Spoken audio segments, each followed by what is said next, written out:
pay attention to that bus stop just for a second. Totally empty.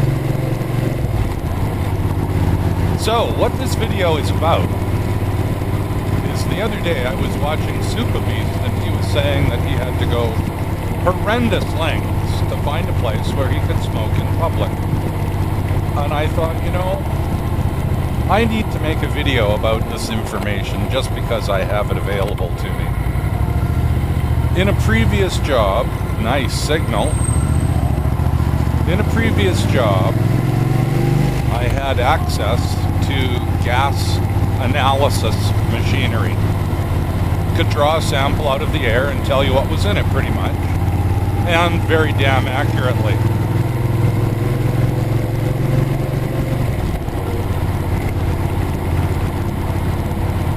So the bus stop that I showed you a little while ago, we'll run it back and give you a little clip of it here.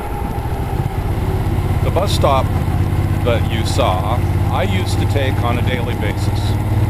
Summer and winter, rain, all weather.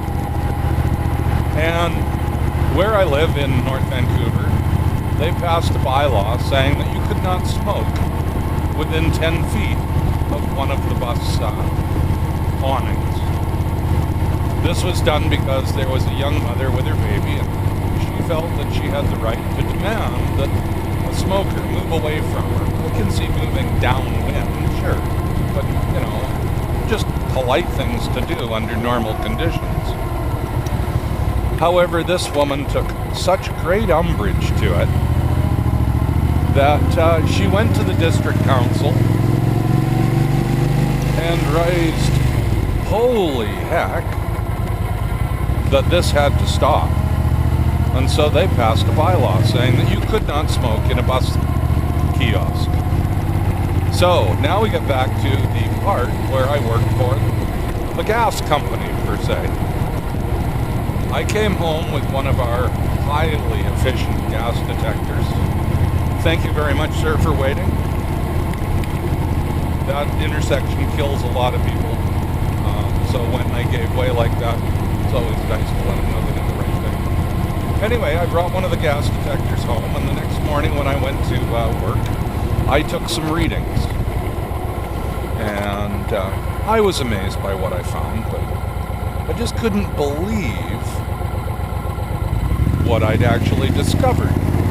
So after I got home that night, I went over to a friend's house. I no longer smoke cigarettes, so I couldn't do it myself. But I went over to a friend's house who is a smoker, and we went down to the bus stop, again with the gas analysis detector. And he lit up inside the bus kiosk, as he's not supposed to. And I took readings.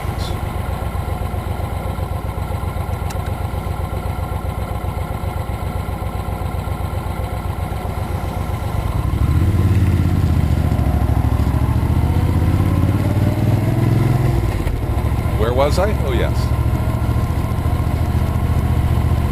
Playground zone, so we only do 30 here. So yeah, here I am with the smoker standing in the bus awning. And when I stand beside him in a calm part of the air, and we wait and we have a conversation, my gas detector goes up to 5 parts per million.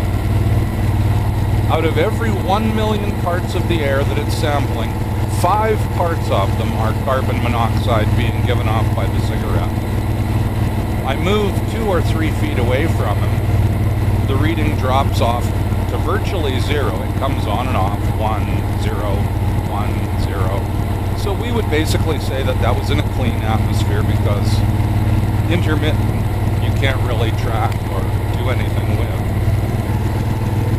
So we took that as information, and I moved 10 feet away from him, and I couldn't get any reading whatsoever.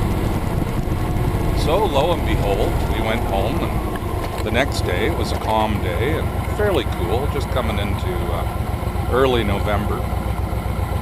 And I get to the bus depot, or the bus kiosk where I showed you, and there's about 8, 9 people standing there, and I walk around with the gas detector, nobody's smoking, and all the readings are, pretty much normal, zeros, ones, what you'd expect to find.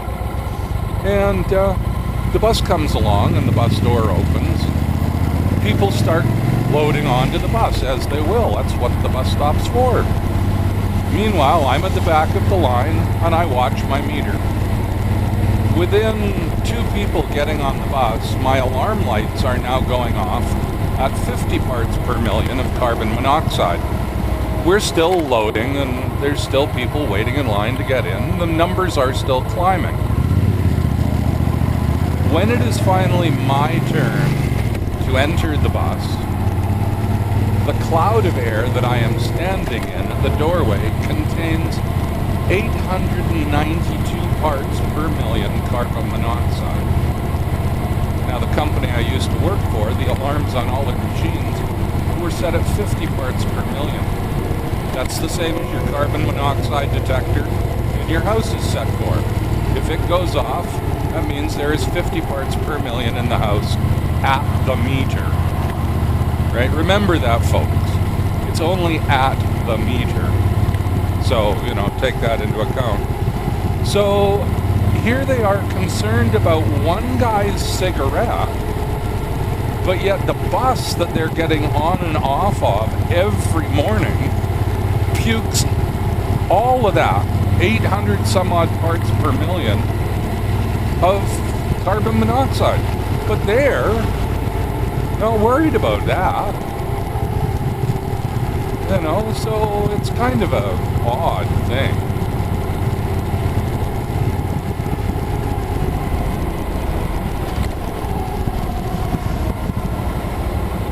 Kind of weird, that we would tell people you can't smoke in public when they give off minute amounts of gases, but yet our puking cars can do so much more damage to our lungs as secondhand smoke, but it's never even looked at. I mean, look at the condensation coming out of that one and all the rest of it. I'm sitting here puking it as well, but they aren't even considered anymore. No, your cigarette is the big deal. I mean, sure, in a closed space, hey buddy, you want to roll forward? I just hate people like you.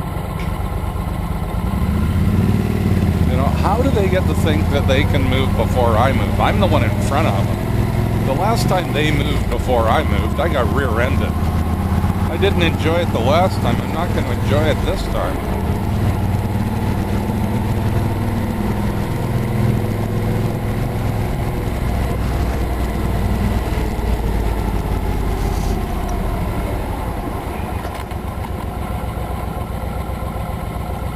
So yes, don't we all feel that it's a little hypocritical to say to somebody, you are polluting my personal airspace with all of these boxes puking hundreds of times more than a cigarette does? Just lately, the drivers have gotten stupider around here.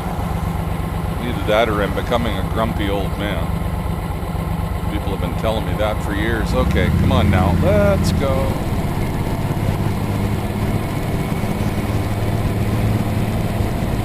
So yeah, there.